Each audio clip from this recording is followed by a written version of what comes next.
Alors laissez-moi vous présenter Head to Toes, qui est un jeu qui se joue de 2 à 4 joueurs. Je vais vous montrer la version de joueurs qui est la plus avancée à l'heure actuelle. Alors ça se joue de manière très simple. Chaque joueur se voit distribuer 20 cartes, et en fait on va faire une bataille, comme une bataille. Sauf que c'est pas la carte la plus forte qui va gagner, c'est la carte la plus grande. C'est très simple, hein. Chaque joueur a une main de 3 cartes. Et sur cette main, il va pouvoir choisir une carte. Donc chaque joueur va programmer, entre guillemets, hein, et d'accord, on va programmer et on va défausser le reste. Donc l'autre joueur va faire la même chose. Tiens, il va jouer la très grosse carte, elle est pas mal celle-là. Et lui aussi, il défausse. Et puis on va révéler. Donc c'est un jeu pour enfants. On va révéler nos 2 cartes. Alors, les 2 cartes, on va les mettre comme ça. On va d'ailleurs pouvoir utiliser une petite réglette qui sera vierge, hein, qui permet d'avoir les 2 cartes avec les pieds au même endroit. Et comme vous le voyez, c'est très simple, hein. Qui est-ce qui vient de gagner la bataille? C'est ce monstre-là. Donc, hop, il remporte la carte de l'adversaire et il la défausse, tout simplement. On n'a plus de notion de chiffres sur les cartes. C'est quelque chose de très très visuel.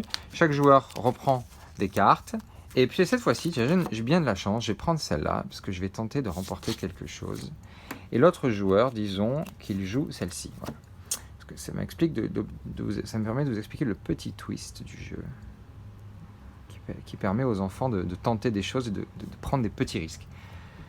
C'est très simple. En théorie, ce joueur-là aurait perdu la bataille, sauf qu'il peut il peut demander un challenge.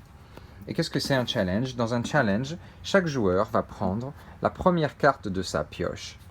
Il va la placer par-dessus pour la faire monter encore plus. Bon, alors là, c'est fini. On sait très bien que ça sera gagné. Il la place par-dessus, l'autre joueur fait la même chose. Oh là là, c'est un carnage, mais c'est le jeu. Et puis, qu'est-ce qui se passe?